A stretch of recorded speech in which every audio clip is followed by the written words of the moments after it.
नमस्कार दोस्तों, एक बार फिर से आप सभी का हार्दिक स्वागत है आपके अपने YouTube चैनल रेवंत राज मैथमेटिक्स में। साथियों, इस वीडियो लेक्चर में बात करने वाले हैं मनोविज्ञान मॉडल पेपर 1 के बारे में। 26 सितंबर जैसा पेपर। हाँ साथियों, आपने सही सुना है।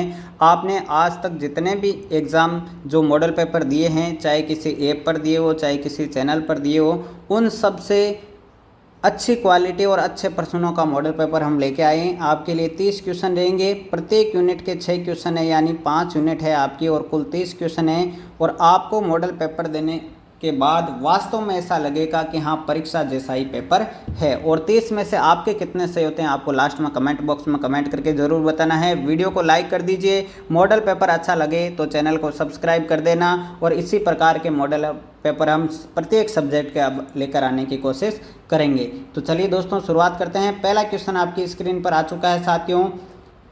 प्रश्न नंबर 1 है ये, सृजनात्मकता क्या है। जी हाँ साथियों, 4 विकल्प है। पहला विकल्प है बुद्धि का एक प्रकार जो उन कौशलों से संबंधित है जो संचित किए गए ज्ञान और अनुभव पर निर्भर करते हैं। दूसरा है बुद्धि का एक प्रकार जो संसाधन की गति को शामिल करते हुए सूचना प्रक्रमण कौशलों पर अत्यधिक निर्भर होता है। तीसरा, समस्याओं के मौलिक और अपसारी समाधानों को पहचानने अथवा तैयार करने की योग्यता। और चौथा है सृजनात्मकता 200 से ऊपर की बुद्धि लब्धि से सर्वाधिक बेहतर ढंग से परिभाषित होती है। आपको बताना है कि सृजनात्मकता क्या है साथियों। तो इसका राइट आंसर रहेगा साथियों ऑप्शन नंबर आपका 3। समस्याओं के मौलिक और अपसारी समाधानों को पहचानने अथवा तैयार करने की जो योग्यता होती है साथियों, वह सृजनात्मकता कहलाती है। तो पहले का राइट आंसर हो जाएगा ऑप्शन नंबर सी 3। ठीक है साथियों, अगले क्वेश्चन की ओर बढ़ते हैं। अगला क्वेश्चन आ चुका है प्रश्न नंबर 2 आपकी स्क्रीन पर। एक कर्मचारी अपने अधिकारी पर गुस्सा प्रदर्शित नहीं कर पाता तो वह घर आने के बाद इसे अपनी पत्नी एवं बच्चों को व्यक्त करता है। यह उदाहरण किस प्रकार की रक्षा युक्ति को दर्शाता है।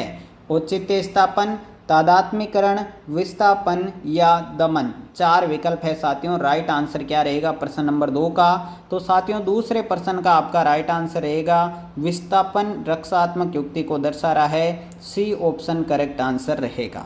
ठीक है साथियों, प्रश्न नंबर 3 की ओर बढ़ते हैं। तीसरा क्वेश्चन आपकी स्क्रीन पर आ चुका है साथियों। कुसमायोजन से क्या तात्पर्य है। बालक और उसके वातावरण में असंतुलन, स्वार्थी व असामाजिक होना, संवेगात्मक असंतुलन या उपरोक्त सभी। आपसे पूछा गया है कुसमायोजन से क्या तात्पर्य है।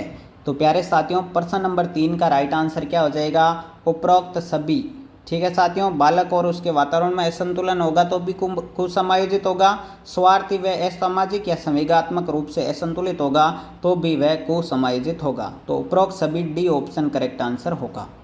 प्रश्न नंबर 4 की ओर बढ़ते हैं। चौथा क्वेश्चन आपकी स्क्रीन पर आ चुका है। खिलौने, पहनावे की वस्तुएं, घरेलू सामग्रियां, व्यवसायों एवं रंगों को विशिष्ट लिंग के साथ संबंधित करना क्या प्रदर्शित करता है।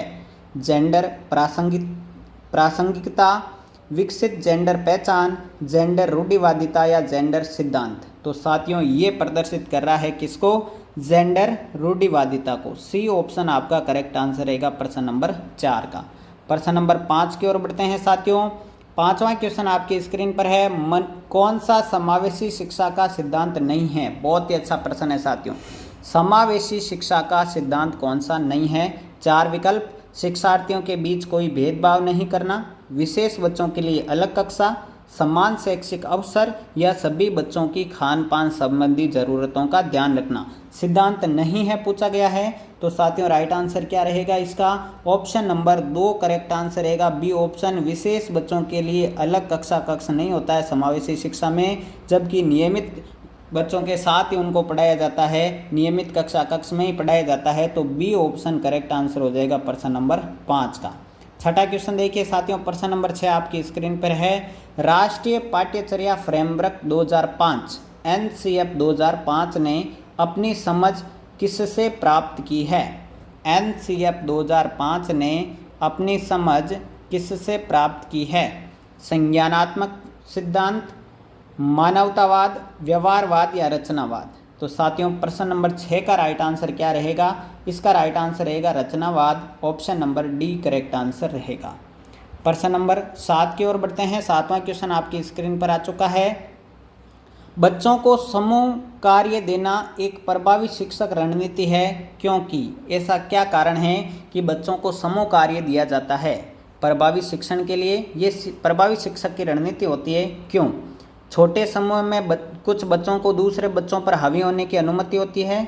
दूसरा विकल्प है सीखने की प्रक्रिया में बच्चे एक दूसरे से सीखते हैं और परस्पर सहायता भी करते हैं। तीसरा विकल्प है बच्चे अपना काम जल्दी करने में समर्थ होते हैं। चौथा है इससे शिक्षक का काम कम हो जाता है। तो साथियों राइट आंसर क्या रहेगा? ऑप्शन नंबर बी, सीखने की प्रक्रिया में बच्चे एक दूसरे से सीखते हैं और परस्पर सहायता भी करते हैं। तो बी विकल्प आपका बिल्कुल सही होगा प्रश्न नंबर 7 का। प्रश्न नंबर 8 की ओर बढ़ते हैं। 8वां क्वेश्चन आपकी स्क्रीन पर आ चुका है। राज्य स्तर पर कक्षा 1 से 8 तक की पाठ्यचर्या का निर्माण कौन करती है? कौन सी संस्था करती है? SCERT, NCTE, NCERT या सीमेंट? तो साथियों कक्षा 1 से 5 तक की राज्य स्तर पर पाठ्यचर्या का निर्माण कौन करती है? SCERT करती है। कौन करती है साथियों? SCERT करती है, जो कि कहाँ पर स्थित है? राजस्थान में उदयपुर में स्थित है। कहाँ पर स्थित है साथियों? उदयपुर में स्थित है। ए ऑप्शन आपका करेक्ट आंसर रहेगा। प्रश्न नंबर 9 की तरफ बढ़ते हैं। योगात्मक मूल्यांकन का उद्देश्य है। प्रश्न नंबर 9, योगात्मक मूल्यांकन का उद्देश्य क्या है? समय विशेष एवं विभिन्न कार्यों पर विद्यार्थी ने कितना अच्छा निष्पादित किया का पता लगाना, अधिगम को सुगम बनाना व ग्रेड प्रदान न करना, ऐसे विद्यार्थी का पता लगाना जो अपने साथियों के समकक्ष समप्राप्ति में कठिनाई अनुभव कर रहा है, या अगली इकाई के अनुदेशन से पूर्व प्रगति का पता लगाना। एक होता है साथियों FA और एक होता है SA। तो FA तो यहाँ पर ऐसे के बारे में पूछा गया है कि इसका मुख्य उद्देश्य क्या है। तो FA साथियों शिक्षण अधिगम प्रक्रिया के दौरान किया जाने वाला मूल्यांकन होता है, जबकि ऐसे जो है अंत में जो मूल्यांकन किया जाता है वो होता है। यहाँ पर राइट आंसर ए ऑप्शन रहेगा। समय विशेष एवं विभिन्न कार्यों पर विद्यार्थी ने कितना अच्छा निष्पादित किया है, इसका पता लगाना योगात्मक मूल्यांकन का मुख्य उद्देश्य है। ए ऑप्शन करेक्ट आंसर रहेगा। आगे बढ़ते हैं प्रश्न नंबर 10 की ओर।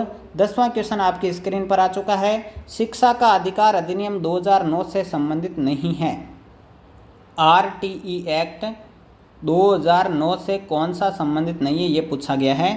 निःशक्त बच्चों से, 6 से 14 आयु वर्ग के बच्चों से, 14 से 18 वर्ष के आयु के बच्चों से, या बच्चों की नियमित उपस्थिति से। तो आप सभी को पता है कि RT 2009 6 से लेकर 14 वर्ष के आयु तक बच्चों पर ही लागू होता है। तो संबंधित नहीं है पूछा है, तो सी ऑप्शन करेक्ट आंसर हो जाएगा। 14 से 18 वर्ष के आयु के बच्चों से ये संबंधित नहीं है। सी ऑप्शन बिल्कुल करेक्ट आंसर होगा। प्रश्न नंबर 11 की ओर बढ़ते हैं। 11वां क्वेश्चन आपकी स्क्रीन पर आ चुका है। विकास के बारे में निम्नलिखित में से कौन सा कथन सही है? सही कौन सा है ये पूछा गया है। पहला विकल्प विकास भिन्न व्यक्तियों में भिन्न गति से होता है। दूसरा विकास जन्म से किशोरावस्था तक बहुत ही तीव्र गति से होता है और बाद में रुक जाता है। तीसरा है विकास जन्म से किशोरावस्था तक आगे की ओर बढ़ता है और फिर पीछे की ओर। चौथा है विकास परिवर्तन एक सीधी रेखा में आगे जाता है। तो सही कौन सा है? राइट आंसर कौन सा हो जाएगा? ए ऑप्शन ही हो जाएगा। विकास भिन्न व्यक्तियों में भिन्न गति से होता है। ए ऑप्शन बिल्कुल सही आंसर रहेगा। प्रश्न नंबर 12 की ओर बढ़ते हैं। वाइगोत्स्की की संस्तुति के अनुसार बच्चों की व्यक्तिगत वाक की संकल्पना क्या होती है? क्या प्रदर्शित करती है कि बच्चे की वाक की संकल्पना वाइगोत्स्की के अनुसार? पहला विकल्प है प्रदर्शित करती है कि बच्चे अपने आप से प्यार करते हैं। दूसरा है स्पष्ट करती है कि बच्चे अपने ही कार्यों के निर्देशन के लिए भाषा का उपयोग करते हैं। तीसरा है प्रदर्शित करते हैं कि बच्चे बुद्धू होते हैं, इसलिए उन्हें प्रौढ़ों के निर्देशन की आवश्यकता होती है। चौथा है स्पष्ट करती है कि बच्चे अहम केंद्रित होते हैं। अपने आप से जो वार्ता करता है उससे साथियों ये स्पष्ट होता है कि बच्चे अपने ही कार्यों में निर्देशन के लिए भाषा का उपयोग करते हैं। बी ऑप्शन करेक्ट आंसर रहेगा प्रश्न नंबर 12 का। ठीक है साथियों। प्रश्न नंबर 13 की ओर बढ़ते हैं। वह अवस्था जब 46 गुणसूत्रों में से एक गुणसूत्र की अधिकता होने पर वह अवस्था कहलाती है। जब 46 गुणसूत्रों में साथियों एक गुणसूत्र की अधिकता हो जाती है, एक गुणसूत्र की अधिकता हो जाती है, तो इसको क्या कहते हैं? इस अवस्था को क्या कहा जाता है? Down syndrome, Klinefelter syndrome, Turner syndrome या विल्सन सिंड्रोम। तो साथियों 46 गुणसूत्रों में से एक गुणसूत्र की अधिकता होने पर वह अवस्था क्या कहलाती है? डाउन सिंड्रोम कहलाती है। Option number A correct answer रहेगा प्रश्न नंबर 13 का। प्रश्न नंबर 14 की ओर बढ़ते हैं। 14वां प्रश्न आपकी स्क्रीन पर है। विद्यालय और सामाजिकरण के बारे में निम्न में से क्या सत्य है? सत्य कौन सा ये पूछा गया है। पहला विकल्प, समाजीकरण में विद्यालय की कोई भूमिका नहीं होती। दूसरा है, विद्यालय समाजीकरण का एक महत्वपूर्ण कारक है। तीसरा है, समाजीकरण में विद्यालय की बहुत थोड़ी भूमिका होती है। चौथा है, विद्यालय समाजीकरण का पहला मुख्य कारक है। देखिए, पहला मुख्य कारक तो परिवार होता है, इसलिए ये गलत हो गया। यहाँ पर राइट आंसर क्या हो जाएगा? विद्यालय समाजीकरण का एक महत्वपूर्ण कारक है। ऑप्शन नंबर बी आपका करेक्ट आंसर होगा 14 नंबर में। ठीक है साथियों, प्रश्न नंबर 15 की ओर बढ़ते हैं। बिल्कुल परीक्षा जैसा प्रश्न पत्र है ये। निम्नलिखित में से कौन मानव विकास का सही क्रम है? सभी प्रकार के प्रश्न लिए गए। मानव विकास का सही क्रम कौन सा है? तो बिल्कुल आपके लिए इजी क्वेश्चन है, मैं समझता हूँ। सबसे पहले कौन सी अवस्था आएगी? शैशवावस्था, फिर बाल्यावस्था, फिर किशोरावस्था, फिर प्रौढ़ावस्था। तो कौन सा राइट आंसर हो जाएगा? बी ऑप्शन करेक्ट आंसर हो जाएगा प्रश्न नंबर 15 का। B option correct answer. ठीक है साथियों, प्रश्न नंबर 16 की ओर बढ़ते हैं। कोहलबर्ग के अनुसार सही और गलत के प्रश्न के बारे में निर्णय लेने में शामिल चिंतन प्रक्रिया को क्या कहा जाता है? सहयोग की नैतिकता, नैतिक तर्कणा, नैतिक यथार्थवाद या नैतिक द्विधा। तो साथियों, कोहलबर्ग के सिद्धांत में सही और गलत प्रश्न के बारे में जो निर्णय लिया जाता है, चिंतन प्रक्रिया होती है, उसे क्या कहते हैं? तो उसे साथियों नैतिक तर्कणा कहा है कोहलबर्ग ने। ऑप्शन नंबर बी आपका करेक्ट आंसर रहेगा। प्रश्न नंबर 17 देखिए। 17वां क्वेश्चन आपकी स्क्रीन पर है। बच्चों के बारे में निम्नलिखित कथनों में से कौन से सही है? कौन से सही है ये पूछे। 4 कथन दिए हुए हैं। बच्चे जानकारी के निष्क्रिय प्राप्त करता है, बच्चे समस्या समाधान करता है, बच्चे वैज्ञानिक शोध करता है, या बच्चे पर्यावरण के सक्रिय अन्वेषक हैं। तो साथियों यहाँ पर जो है आपको कूट का प्रयोग करते हुए बताना राइट आंसर क्या रहेगा। कमेंट बॉक्स में कमेंट करिए जल्दी से। तो साथियों देखिए, बच्चे जानकारी के निष्क्रिय प्राप्त करता है, ये बिल्कुल गलत बात है। बाकी तीनों बातें सही है, इसलिए दूसरा, तीसरा और चौथा सही रहेगा। तो दूसरा, तीसरा और चौथा ए ऑप्शन में, ए ऑप्शन इसका करेक्ट आंसर हो जाएगा। ठीक है, प्रश्न नंबर 18 देखिए। 18 का प्रश्न क्या कह रहा है? प्राथमिक विद्यालय के कक्षा कक्ष के संदर्भ में सक्रियबद्धता का क्या अर्थ है? पहला विकल्प, याद करना, प्रत्यय स्मरण और सुनाना। दूसरा है शिक्षक का अनुकरण और नकल करना। तीसरा है जांच पड़ताल, प्रश्न पूछना और वाद विवाद करना। चौथा है शिक्षक द्वारा दिए गए उत्तरों की नकल करना। तो साथियों यहाँ पर आपका राइट आंसर क्या रहेगा? सक्रियबद्धता का अर्थ है जांच पड़ताल, प्रश्न पूछना और वाद विवाद करना। सी ऑप्शन करेक्ट आंसर रहेगा। अगला है प्रश्न नंबर 19, पियाजे से संबंधित। पियाजे के संज्ञानात्मक सिद्धांत की अवस्थाओं का क्रम बताना है आपको। 4 संज्ञानात्मक विकास की अवस्थाएं पियाजे ने बताइए, उनका क्रम बताइए। बिल्कुल ऑप्शन पढ़ने की आवश्यकता नहीं होनी चाहिए। चारों ऑप्शन में नहीं पढ़ूंगा, आपको राइट आंसर बताना है। तो साथियों राइट आंसर क्या रहेगा? बी ऑप्शन करेक्ट आंसर हो जाएगा। सबसे पहले संवेदीगामक काल 0 से 2 वर्ष तक, फिर पूर्व संक्रियात्मक काल 2 से 7 वर्ष तक, फिर मूर्त संक्रियात्मक काल 7 से 11 वर्ष तक, और औपचारिक संक्रियात्मक काल 11 वर्ष से ऊपर। 11 वर्ष से ऊपर। बी ऑप्शन करेक्ट आंसर रहेगा प्रश्न नंबर 19 में। 20वें प्रश्न की ओर बढ़ते हैं। 20वां क्वेश्चन आपके स्क्रीन पर है। निम्नलिखित में से कौन सा कथन सत्य है? घोड़े को तालाब तक ले जाया जा सकता है और उसको पानी पीने के लिए बाध्य किया जा सकता है। बिल्कुल ये जो है अधिगम वाले क्वेश्चन से हैं, अधिगम वाले टॉपिक से क्वेश्चन है, तो आप चारों ऑप्शन पढ़ के आंसर दे सकते हैं। मुझे पढ़ने की आवश्यकता शायद नहीं होनी चाहिए। तो निम्नलिखित में से कौन सा कथन सही है? तो साथियों राइट आंसर क्या रहेगा? डी ऑप्शन करेक्ट आंसर हो जाएगा। घोड़े को तालाब तक तो ले जाया जा सकता है, लेकिन उसको पानी पीने के लिए बाध्य नहीं किया जा सकता। बिल्कुल थॉर्नडाई का तत्परता वाला नियम लग रहा है। डी ऑप्शन आपका करेक्ट आंसर रहेगा प्रश्न नंबर 20 में। 21वां प्रश्न देखिए, बहुत ही अच्छा और इम्पोर्टेंट क्वेश्चन है रीड की दृष्टि से। आउट ऑफ द बॉक्स चिंतन किससे संबंधित है? अनुकूल चिंतन, स्मृति आधारित चिंतन, अपसारी चिंतन या अभिसारी चिंतन। आउट ऑफ द बॉक्स चिंतन किससे संबंधित है साथियों? बिल्कुल अपसारी चिंतन से संबंधित है। सी ऑप्शन आपका करेक्ट आंसर बनेगा। प्रश्न नंबर 21 हो गया। 22वां देखिए, 22वां क्वेश्चन देखिए, राजेश अति लोलुप पाठक है। वह अपने कोर्स की पुस्तकें पढ़ने के अतिरिक्त प्राय पुस्तकालय में जाता है और भिन्न भिन्न प्रकरणों पर पुस्तकें पढ़ता है। इतना ही नहीं, राजेश भोजन अवकाश में अपना परियोजना कार्य करता है। उससे परीक्षाओं के लिए पढ़ने हेतु अपने शिक्षकों अथवा अभिभावकों द्वारा कभी कहने की जरूरत नहीं पड़ती और वह वास्तव में सीखने का आनंद लेता नजर आता है। उससे किस रूप में सर्वाधिक बेहतर रूप में वर्णित किया जा सकता है? तो वह अपना आप पढ़ रहा है, अपने कार्यों को कर रहा है, शिक्षक और अभिभावकों को कहने की जरूरत नहीं है, आनंद ले रहा है अपने कार्य में, तो निश्चित रूप से आंतरिक रूप से अभिप्रेरित शिक्षार्थी के रूप में वर्णित करना पड़ेगा। ए ऑप्शन करेक्ट आंसर रहेगा प्रश्न नंबर 22 में। प्रश्न नंबर 23 देखिए दोस्तों, CWSN का क्या अर्थ है? मजबूत आवश्यकता वाले बच्चे, एकांकी आवश्यकता वाले बच्चे, विशिष्ट आवश्यकता वाले बच्चे या मृदु आवश्यकता वाले बच्चे। तो CWSN का अर्थ क्या होता है साथियों, कमेंट बॉक्स में बता दीजिएगा। राइट आंसर रहेगा विशिष्ट आवश्यकता वाले बच्चे, option number C correct answer है 23 में। प्रश्न नंबर 24 देखिए, सृजनात्मकता के बारे में क्या गलत है? पहला विकल्प, सृजनात्मकता तथा बुद्धि सदैव साथ साथ चलते हैं। दूसरा है, सृजनात्मकता में लचीलापन होता है। तीसरा है, सृजनात्मकता सार्वभौमिक प्रत्यय है। चौथा है, सृजनात्मकता में एम का समावेश होता है। तो साथियों क्या गलत है? राइट आंसर रहेगा सृजनात्मकता व बुद्धि साथ साथ सदैव साथ साथ चलते हैं, ऐसा जरूर नहीं है। ए ऑप्शन आपका करेक्ट आंसर रहेगा प्रश्न नंबर 24 में। 25वां क्वेश्चन देखिए साथियों, व्यक्तित्व के संदर्भ में कौन सा कथन असत्य है? सारे के सारे व्यावहारिक प्रश्न है, व्यावहारिक प्रश्न है। और साथियों और एग्जाम पैटर्न अभी वर्तमान समय का क्या कहता है कि आपको व्यावहारिक ज्ञान होना जरूरी है। बिल्कुल आपको जो कॉन्सेप्ट है वो क्लियर होने चाहिए, तभी आप पेपर देने के लायक हैं। इसलिए सारे के सारे व्यवहारिक प्रश्न, एक दो फैक्चुअल क्वेश्चन भी लिए हैं, वो एग्जाम में भी आपके आते हैं। व्यक्तित्व के बारे में संदर्भ में कौन सा कथन असत्य है? तो 4 विकल्प है, आप बिल्कुल पढ़ करके आंसर दे सकते हैं। यहाँ पर असत्य रहेगा साथियों ऑप्शन नंबर डी, व्यक्तित्व व्यक्ति के केवल बाहरी रूप तक सीमित होता है, ऐसा नहीं है, आंतरिक रूप में भी ये रहता है। तो डी ऑप्शन आपका करेक्ट आंसर हो जाएगा प्रश्न नंबर 25 का। आगे है 26वां प्रश्न साथियों, मानसिक स्वास्थ्य के नियमों को खोजना और उन्हें बनाए रखना अध्ययन का केंद्र बिंदु है। किसकी परिभाषा है? शेफर, हेडफील्ड, ड्रेवर या टेडेल?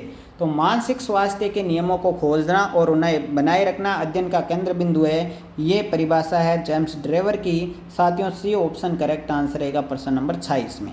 27वें क्वेश्चन की ओर बढ़ते हैं। 27वां क्वेश्चन आपकी स्क्रीन पर है, निम्नलिखित में से कौन सा उच्च बुद्धि का संकेत है? एक बुद्धि लब्धि परीक्षण में 105 अंक प्राप्त करना, याद करके पता बताना, समान गलतियों को किसी कार्य के पश्चात पृष्ठ पोषण का अवसर मिलने पर दोबारा नहीं करना, या उच्च श्रेणी से प्राप्तांक करना। उच्च बुद्धि का संकेत कौन सा ये पूछा है? तो राइट आंसर रहेगा ऑप्शन नंबर सी, समान गलतियों को किसी कार्य के पश्चात पृष्ठ पोषण का अवसर मिलने पर दोबारा नहीं करना, ये उच्च बुद्धि का संकेत है। सी ऑप्शन करेक्ट आंसर रहेगा। प्रश्न नंबर 28 है, हार्वर्ड गार्डनर का बुद्धि का सिद्धांत किस पर बल देता है? शिक्षार्थियों में अनुबंधित कौशलों पर, सामान्य बुद्धि पर, विद्यालय में आवश्यक समान योग्यताओं पर, या प्रत्येक व्यक्ति की विलक्षण योग्यताओं पर? तो बहुबुद्धि सिद्धांत जो है वह प्रत्येक व्यक्ति की विलक्षण योग्यताओं पर बल देता है। डी ऑप्शन करेक्ट आंसर रहेगा प्रश्न नंबर 28 का। 29वां क्वेश्चन देखिए साथियों, निम्न में से कौन सी सामाजिक रूप से वंचित बालकों की समस्या नहीं है? 4 विकल्प आप पढ़ लीजिए और आंसर बता दीजिए।